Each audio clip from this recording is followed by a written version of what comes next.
Well, that's it. I've gone down that slippery slope. I am now obsessed with finding the perfect pair of headphones. Thank God for Massdrop. The HifiMan HE-4XX dropped a couple months ago, and this was finally my time to listen to a pair of planar magnetic headphones. But do these really deliver on the promise of amazing sound at a pretty darn low price?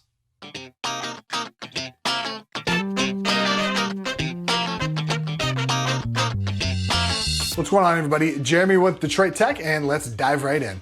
First, let's go through our 4 Fs. First one we have, of course, is finish. If you research the HE-400i, that's where they actually lifted the drivers from, you would notice a pretty different headband style. The 4XX have kind of more traditional headband. It's made of spring steel, wrapped in kind of a stitched leather. There's the Massdrop logo and the serial number printed on the inside. The ear cups, pretty darn big and heavy, very solidly constructed metal brackets holding them on, and they have a cool midnight blue color with these black metal grills. Overall, really have to give them a solid 5 out of 5. Next comes fit. The headband is lightly padded, and at least for me, wasn't amazing for longer listening or gaming sessions. But that may also be because I kind of have a weirdly shaped head. There are no clicks to adjust the headband size. It's just smooth, and you can really dial the size in perfectly for what you need. The ear cups, they are nice and big. Nothing actually touches my ears, which I really like. The pads are very thick and have this kind of velour on the contact where it touches your head. The clamping pressure, it's solid without being painful. They never really disappear on my head, but not really a bother either. My ears do get a little warm, but not unbearably so. And the cable that goes to the ear cups, that the split happens way down here, so it doesn't feel like it's making my 3 chins go together. So solid 4 out of 5. The important fiscal aspect is next. Now, Massdrop had these headphones for $170, which you're basically taking $50 discount on the HE-400i, which again, the driver from those is what we used here. Their price point is also often considered kind of the beginning of high-end audio. So really, they're pretty affordable for some serious headphones. Fiscality is a solid 4 out of 5. Now, fidelity.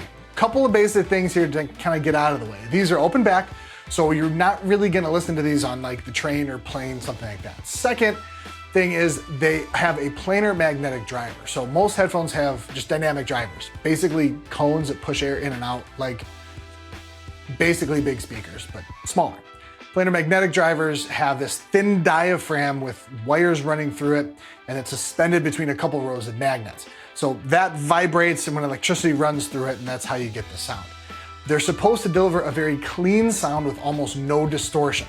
Also, I did this review on a Focusrite Scarlett 2i4 as my DAC and a Schiit Magni 3 as the amp. Let me know in the comments below if you want me to do a little review of that guy. Okay, so how do these actually perform IRL? Well, two words: effortlessly clean. Even when there's distortion, it's still clean. There's no extra distortion added through the drivers. These are really the first pair of cans I've ever tried where I could actually tell the difference between the song being recorded analog, on tape, versus being recorded digitally. Vocals are crystalline on Eminem's Berserk and could not be more analog sounding on Cochise by Audio Slave. I felt like I was just inside the piano when listening to Ben Folds 5, and the detail on everything is just amazing. It's like I'm actually in the studio listening to the actual amp. The low end, it's actually extremely detailed and very controlled, and the response time on these bad boys is insane. So listening to Dragon Force Through the Fire and the Flames was pretty crazy. This is the first time I heard every little stroke of the guitar string. There's just unbelievable detail there. And of course, let's not forget the soundstage. These have pinpoint accuracy with stereo separation. You can find an instrument down to the single degree. It's amazing. Just to give you again an idea of this clarity, Corey and I were listening to Pride and Joy by Stevie Ray Vaughan, switching between these, the 4XX, and the Sennheiser HD-6XX, which sound just like the HD-650s, which you can find a video right here on those. When switching to the 6XX, they sounded muddy and overly warm, and those are really considered some of the best headphones, really under $800 out there. That's the crazy amount of detail and clarity on the HifiMans. Also, they're actually pretty good at gaming too. The open back design lets you hear yourself talking to your friends without feeling, muffled, not knowing if you're yelling or not. So always a plus. But there have to be some couple of negatives, right? Well, of course. So the bass, though it is very controlled and detailed, it doesn't, hitch in the chest the way like some headphones kind of do. It's definitely more clinical, less like head banging. The massive clarity is the other downside. Because sometimes I actually have a hard time watching other YouTube creators on these. They're just so unforgiving, and a lot of people out there are shooting videos just in rooms that aren't ideal for audio. These are just so unforgiving. So fidelity overall does get a solid 4.5 out of 5. So ultimately, do I recommend these? Well, taking the average of the scores, fidelity of course counted twice, they score a 4.6 out of 5. So of course, definitely recommend these. With, of course, a few caveats. One, don't buy these if you don't already have an amp or don't have the extra money for an amp. You just won't be getting the most out of these. They do say they only require about 35 ohms, but they will definitely sound underpowered. Two, if you're looking for great traveling headphones, not for you, open back design, you don't want them. And three, if all you want is like bass to listen to EDM, just go buy a subwoofer and a decent pair of speakers. Again, these won't fit what you're looking for. Other than those little things, I cannot recommend these more.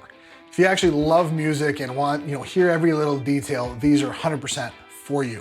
Open up that wallet. So thanks for watching, everybody. If you've started down the high-end headphone slope too, hit the thumbs up and subscribe. If you think I don't put enough emphasis on having a huge amount of low end, hit the thumbs down.